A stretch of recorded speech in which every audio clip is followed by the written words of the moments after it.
Hi guys, what is going on, and welcome back to another video on Conqueror's Blade. So today, a little bit of a strange detour through some Rattan Pikemen. I'm gonna scroll a long way down to find these guys. Yeah, a bit of a strange unit. Don't know, one that I didn't cover at all at the time. Haven't really had a lot of particular interest in. But partly we're just running out of units to look at, and it takes a long time now doing all the tier 5 cav and stuff. So kind of doing that, over a couple of weeks, and then just sort of revisiting some of the slightly stranger units. And actually, when I did the prefecture pikes video, I actually really kind of had quite a lot of fun with them. So I thought, well, let's start to pull out some weird stuff. What haven't I done yet? And I thought, well, let's have a little bit of a look at these Rattan pikes. I thought they were going to be pretty horrible, but actually, they're not as bad as I thought they were going to be. They have certainly some pluses. So what are they like, and what do and don't they have? Well, the most obvious lack or thing that they're missing the most is the fact that they get no formations. They only get a dispersed formation, and there's no way to unlock anymore. They get no orders, and they get no brace. So they can't do anything other than follow you or be placed in some sort of vague scatter formation and told to attack. That's probably their greatest weakness, is kind of this part, and it kind of makes them a little bit vulnerable in certain situations. I think the obvious thing they're going to get compared to because of their leadership cost is Pike Militia. There are 5 leadership more than Pike Militia coming in at 110. Obviously Pike Militia get the brace. Pike Militia are the better unit quite easily, but for a fun little sort of, I don't want to say suicide unit, but almost suicide unit, they aren't all that bad. They do, of course, get the really high piercing defense because they're one of the Rattan units, so they get the Rattan armor, which gives them this really high defense. Which, considering they have no shields, actually for a Pike unit, it is kind of handy to have. They're still not good against archers, but yeah, okay, they actually hold up at least to some extent, which kind of makes them a little bit more viable. They also get poison damage, little sort of random strange thing. When you stab someone with this, it actually causes, effectively it comes across as bleed damage. It does stack very slightly. Yeah, not completely worthless. You can get a couple of hundred ongoing poison damage. They're not Namcan archers. It's not going to stack to like a 2000 point bleed damage like that does. But it adds a little bit of poison damage. By the time you get to the end veterancy alone, it enables it to stack a little bit, which is kind of nice. Other than that, they're a fairly sort of mediocre unit. They do reasonable damage. Obviously, they have relatively long pikes, so in group fights they don't do too badly because they tend to stay far enough away to not be hit super easily, and so they attack reasonably well. I did upgrade their veterancy tree line just really for a bit of fun, to be honest. If you come down here, you see they get a 15% increased base attack speed. Obviously, I've had to do the remove this point, the duration. The way that it describes it, it's a little bit Chinese English, but each level increases Rattan Pike's weakness duration by 1 second. I think it means their poison duration is increased by 1 second. But that's a requirement, I think, if I remember correctly. It's a requirement of being able to head down to the Rattan Rages, which is why I had this unlocked anyway. But yeah, I did invest in the heavier spears for that 15% attack speed, because 15% attack speed is actually a reasonable increase. So yeah, so I've kind of been using them as a little bit of a cannon fodder unit.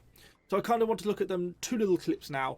One of them sort of versus slightly more armoured units, initially some ASAPs and pushing onto some other stuff, and you'll kind of see how they fare in that sort of situation. And then sort of the more general situation where you're just using them against the sort of crap at the start of the game, serfs, Pike Militia, other lower tier units and that sort of thing, and kind of see what they're like in that situation. So let's hop into some battles, see how we've been getting on with these poison pikes. So initially we're against kind of slightly heavier stuff. As I pull through here, go towards the B point, I kind of just ignored that hero, to be honest, but actually comes that down with some ASAPs as my unit runs out. So I just quickly set them on to attack, and you see we're actually attacking the back a little bit because they're trying to get one to save the B point. And we sort of hit 600, maybe 1000 if you're lucky. It does apply the poison damage, but these ASAPs resist fairly well. You kind of get a bit of an idea of the damage it deals with them.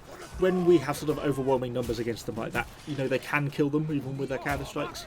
But we still lost 6 models, between the ASAPs and that hero. They seem to perform much better in this sort of situation now, where there's a large number of friendly troops. They actually aren't the frontline unit. Their pikes are quite long, so they can sort of stand within the friendly allied units and just sort of stab away. And against these are the new paladin unit we're fighting here. okay, they're hardly exactly wrecking them, but they are applying damage, even through the block. So in this sort of situation, I think they do okay.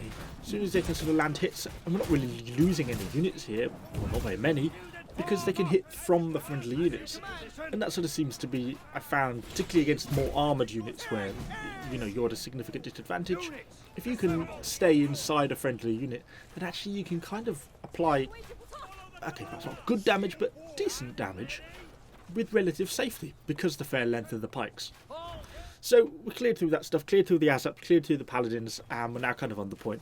Still a decent stack of units, still 21 models in it, and I'm kind of thinking about where I want to go next. Obviously, even with that fairly high piercing defence, if you get yourself out of position, you'll get killed pretty quickly. They obviously don't have a shield or anything like that, which is kind of why I didn't want to go up there. Fortebraccios at the top, and archers shooting down the stairs.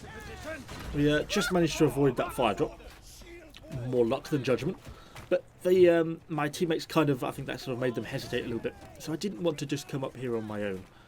I know I kind of described them as a little bit of a suicide unit, and that's true, but I don't want to completely throw them away without achieving anything. Not when they can actually do a pretty reasonable amount of damage. So kind of waiting for everyone to start to push up, a little bit more confidence slowly gets built. I was a little bit nervous about that mole there. I thought he might try and have a grab of me. But as we kind of get the friendly units pushing up, I kind of push up a little bit more myself. I was thinking about trebbing these spears on the right, but actually they retreat, and I decide, well, now's the best time as ever. I kind of go up. Initially I had to try and go for a few cheeky kills on the back of these spears as they run, because you can actually crit them. You even managed to get a crit for 3,000 there, which is not bad. I then drag the unit back to the left before approaching these guys from the front, because that means I'm trying to put the Rattan pikes inside the friendly unit. Because I can stab out quite easily because of the long pikes, but they can't hit me so easily. It keeps the unit alive so much better. And again, you know, we're hardly exactly game-changing amounts of damage, but in that sort of situation with allied support, they are a decent friendly pushing unit. So as we push up, we see some enemy unit of tercios defended by this poleaxe. We managed to get a bit of a stun on the poleaxe, and then trying to get round to damage these tercios, because obviously these are a 310 leadership unit. You know, and we're attacking them with what, 115 leadership unit, like a third of the cost. Thankfully, a friendly musket comes up and sort of kills the enemy poleaxe, which kind of keeps us alive in our unit, and then we're able to just sort of push in and finish off these tercios. Much nicer to have sort of a semi-decent throwaway unit like this in this sort of situation. If you'd got serfs in that situation, I think the tercio damage would have been enough to sort of overwhelm them. So I think they did pretty well all in all. So that's kind of how they fare in those sort of situations against more armoured units, against the ASAPs, the paladins. They seem to do pretty well. Another fairly similar situation where we actually get pushed in by this unit of Prefecture Guard. I got a little distracted by that glaive pushing them off, but we're able to actually catch this Prefecture Guard kind of around the edge of this staircase, and it means they all cluster together, and I'm kind of able to use my hero's stun to hold them in place before those Condottieri turned up, and yeah, we're able to get sort of 20 odd kills on them. Not because in most situations the Rattan pikes are better than Prefecture Guard, you know, in a one-on-one the Prefecture Guard will of course win, but that's just not what happens in the real world. There's always a situation I can control the situation a bit more with my hero and able to get them sort of pinned up against that wall, and then the Rattans can apply their damage. Again, then we move on to this sort of a similar situation where, you know, those just waiting for those Fortebraccios to turn around. Obviously not particularly representative of anything much. Other than that, the unit does okay damage in this sort of situation when we start to get pushed. We do get quite a nice situation as we push around here. A full unit of serfs spawns, and what kind of shows how the Rattan pikes fight against these sort of units. They do quite well against low tier or lightly armoured stuff because they have a fairly low piercing penetration, and when you hit something like a serf like that, that piercing penetration actually starts to escalate quite a lot because they're against such a lightly armoured unit, and then you really do quite a lot of damage. So they're quite effective in that sort of situation. I was trying to sort of get my unit healed up a little bit here, but to be honest I think I was taking as much arrow damage as I was anything else. I slightly missed what was going on in the chat. I saw someone was saying something about some falcos, so I kind of got a bit lost. I was thinking too much about my pike, so I just threw a smiley face back, but I did kind of miss the situation a little bit. And then I'm thinking about where do I want to go next. Do I want to go on this tower here on the left, or do I go for the sort of the more straight up the stairs traditional one? So come over and have a look over here. Just thinking about what's possibly going on, what options there might be. Unit of Halberdiers. I was kind of interested in that. I was thinking, well, you know, I'd kind of like to give them a bit of a go, a bit of a poke. Can we beat Unit of Halberdiers? I don't know. I was a bit annoyed about the, bit worried, sorry, about the fire drop from above, which is why then I was sort of having a bit of a look before I pushed my unit up and through. The halberdiers strangely decide to then charge a wall. I'm not quite sure why. I think they were perhaps trying to preempt the cav charge or something. I'm not entirely sure. But as no one else really seemed to be pushing up very much, I kind of hesitated and kind of stayed back a little bit. There's quite a lot of range up there. I don't want to throw the unit away. I want to at least be able to try them against these halberdiers, see how they do. Then kind of the halberdiers come down a little bit, gives me an opportunity to stab a few in the back. And we're kind of in it a little bit more now. And then with the Imperials pushing up and the Falco friendly fire, I think well, it's time to go. And make sure to drag the unit on a wide arc so they all clear the stairs before they push in. Use my ultimate, and actually they work quite well in this sort of situation. They're able to cut through those halberdiers actually pretty effectively. And then as the rest of our team pushes up, push through the two enemy heroes and completely finish wiping the unit. It's the range fire that really kills us. So we kind of push on, and I push them onto those Kriegs, and okay, they get a couple more kills, but they don't really do much more beyond that. And that really about sums up my experience with Rattan Pikes. Are they a horrible unit? No. Are they an amazing unit? No. They're a pretty decent unit, nothing special. Are they better than Pike militia? No, they're not. But they're a decent sort of unit just to sort of run around a bit aimlessly with. They're sort of a decent suicide unit. They're an upgraded serfs, and I think that's kind of where their situation lies. Some slightly strange mechanics with things like their poison damage and stuff, but that's about it.